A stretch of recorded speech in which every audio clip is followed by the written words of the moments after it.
Ah, non so se l'ho mai detto. Vabbè, aspetta, lo dico quando resuscito.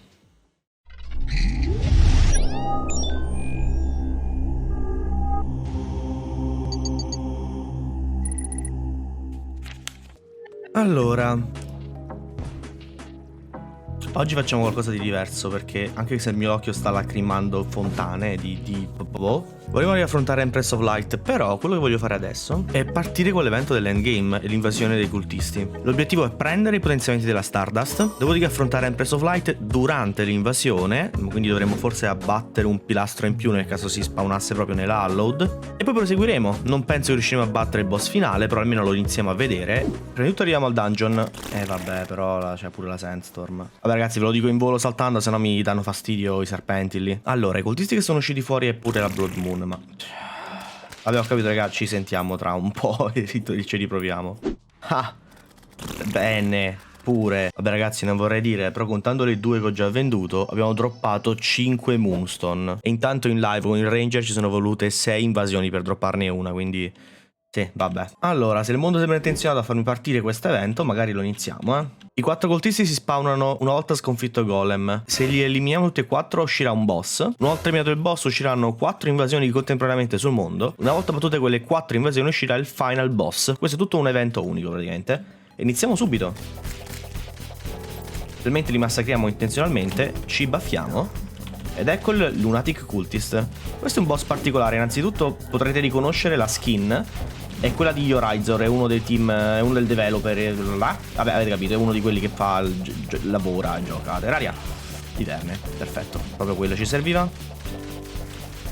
Allora, lui ha diversi attacchi molto particolarmente fighi. In particolare però c'è questo qua, dove dovete riconoscere quello vero, che è quello nascosto. Se non colpite quello nascosto e quindi colpite le sue illusioni, usciranno mostre demoniaci e diventerà più difficile la battaglia. Come vedete però l'una dei cultist non è molto forte, lo stiamo sfondando malissimo. Giriamo intorno, è un po' noioso come pattern, però il boss è veramente figo. Cioè, da dire, fa cose fighissime. Ok, siamo subito... No, troppo presto, via, fuga. Allora, ok, come dice anche qui il messaggino, le creature celestiali ci stanno invadendo. Perfetto, abbiamo trovato diverse cose. Innanzitutto abbiamo una reliquia, la andiamo subito a inserire. Poi è complicato perché ci sta la gente e voilà, scusate, scappo subito. Allora, il Lunatic Cultist ci droppa sempre l'Enchant Manipulator, che ci permette di utilizzare i frammenti lunari e la luminite per craftare robe. Di che stiamo a parlare?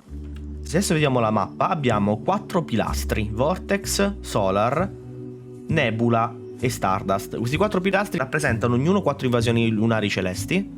Lunari celesti, vabbè, avete capito? E ognuno rappresenta anche una classe. Pilastro solare è quello che rappresenta il corpo a corpo, Vortex rappresenta Ranger, Nebula rappresenta il mago e Stardust rappresenta i Summoner. Per fortuna i pilastri funzionano durante questo evento, l'unica eccezione perché in effetti sennò era un po' una palla. Andiamo subito a vedere di che si tratta. Andiamo subito da Stardust, andate sempre dal pilastro della vostra classe e come vedete ci sta questo pilastrone, ma è protetto da uno scudo. Per eliminare lo scudo dobbiamo eliminare tutte le creature di questa invasione di Stardust, che sono tutti gli evocatori, questi alieni evocatori. Dobbiamo eliminare un numero preciso che va dai 100 ai 150 in base alla difficoltà. Ovviamente noi siamo in master e quindi moriamo. Ecco quello succede in master. Come avrete capito, queste invasioni sono molto forti e ogni volta che battiamo il Lunatic Cultist se ne spawnano 4, sempre gli stessi pilastri, in 4 punti random del mondo, però sono più o meno in 4 quadranti, ecco. Dopo che sconfiggeremo 150 di questi nemici Stardust, gli scudi del pilastro andranno via e potremo eliminarlo, non ci vorrà niente. Ci saranno anche i banner che potranno aiutarci tra l'altro, ma insomma è un po' complicato posizionarli visto che ogni volta che evocheremo l'invasione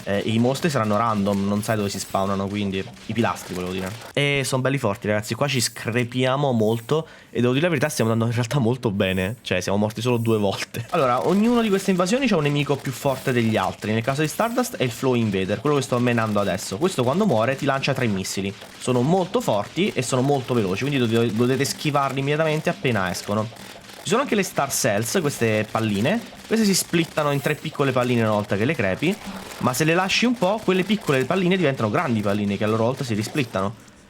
E adesso il tizio mi ha splittato a me in 2.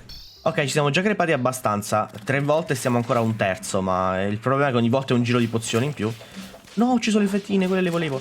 Allora, un trucchetto per farlo, un po' più semplicemente l'invasione, è starne ai bordi. Poi entriamo, li facciamo spawnare altri e riusciamo. In questo modo siamo un po' più protetti e possiamo curarci tra una botta di nemici e un'altra. Ci vorrà ancora un po', quindi a questo punto ho detto più o meno tutto. Vai, timelapse. Io non so parlare oggi, non so cosa mi sta prendendo, è un bel po' che non registro, si vede,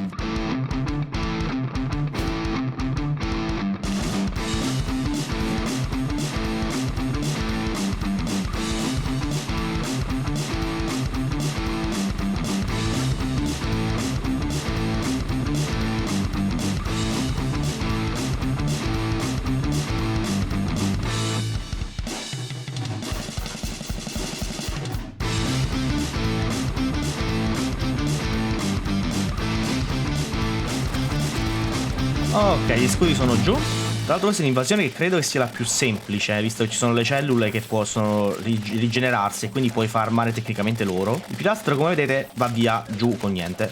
Pure io in realtà non voglio morire adesso perché è ridicolo. Allora, ogni pilastro droppa i frammenti. Questa è l'invasione di Stardust, quindi di droppare frammenti Stardust, no, Starbucks che ho detto, non lo so. Chiediamo la guida. E la guida è un po' no. Allora, per motivi televisivi, siccome la guida è impegnata dentro un'invasione di un altro tizio, andiamo un attimo su un altro mondo per farvi vedere cosa possiamo fare con i frammenti. Allora, eccoci qua dal mio mondo principale. Non so se l'avevo mai mostrato in questa serie, ma sì, c'è quello lì. Andiamo dalla guida e gli chiediamo cosa possiamo fare con i Stardust Fragment. Come vedete ci sono le Super Healing Potion da 200 punti vita. Queste richiedono tutti i frammenti, quindi questo lo faremo poco prima di battere il boss finale. Blocchi, vabbè, c'è un uncino, questo qua non è niente di che, non ve lo consiglio. E la cosa importante è che possiamo fare qualsiasi frammento utilizzando gli altri 3 frammenti. È una cosa un po' strana, però questo ci permette veramente di avere tutti i frammenti già dalla terza invasione e quindi iniziare a creare anche le pozioni, ad esempio. Abbiamo poi l'armatura Stardust, che è l'armatura finale dei Summoner, insieme anche a degli strumenti come un piccone, un drill e un ascia martello. Poi ci sono le ali, ovviamente, per fare completare il set, un colore, e utilizzando tutti i frammenti possiamo anche creare il sigillo che evoca direttamente il boss finale, quindi per evitarti tutta la tiritera di rifarti tutte le invasioni. Tutti questi crafting dei frammenti di Stardust li troverete uguali anche per Solar, Vortex e Nebula, ovviamente con le loro rispettive classi. Infatti ogni frammento ha 2 armi, in questa in particolare abbiamo la Cell Staff e la Dragon Staff. E chiaramente devo tornare qui per vedere se le possiamo fare. Ne abbiamo 55, sono un botto, quindi sì, possiamo farle entrambi, ma non le farò entrambi, vedrete perché adesso. Anzi no, non è vero, le faccio entrambi. Cambiate idea. Ok, facciamo spazio per l'Enchant Manipulator. Possiamo levare l'Heavy Workbench, non ci serve a niente. E andiamo di Stardust Cell Staff. Wow, Mythical, che culo. E Stardust Dragon Staff. Deadly, pure questo buono.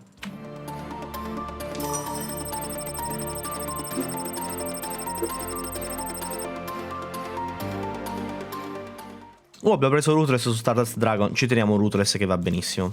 Anzi, fa un pelo più danno, 3% di danno in più rispetto a Mythical. Allora, partiamo con l'eterno dilemma. Qual è meglio, la Cell Staff o la Dragon Staff? Molti diranno la Dragon Staff è la preferita di tutti quanti, ma molti si sbagliano perché non è vero. Entrambe sono brave, no, entrambi sono forti per diverse cose. Ecco, la Stardust Cell Staff ha lo stesso AI dei marziani, ma non sacrifica il danno, quindi è forte a bestia. Lo Stardust Dragon Staff invece cresce ogni volta che utilizziamo uno slot minion ed è un unico drago gigante, un po' come il Desert Tiger Staff, però quello cresce ogni 3 slot, che era un po' complicato. Nessuno dei due è più forte dell'altro in tutte le situazioni. Stardust Dragon è più forte contro boss lenti o comunque segmentati con tanti hitbox, quindi Destroyer, Golem, ma soprattutto quasi tutte le invasioni è sempre meglio Dragon Staff, visto che è molto veloce e penetra molti bersagli. Per tutto il resto, la Cell Staff, quindi per Empress of Light, per il boss finale, Duke Fishron, eccetera eccetera. Quello che faremo infatti è portarcene tutte e due appresso. Leviamo gli UFO e per ora utilizziamo il drago, visto che ci dovremo affrontare le invasioni. Quindi vedete, ogni volta che clicco esce un segmento in più e diventa più grande. Siamo nel museo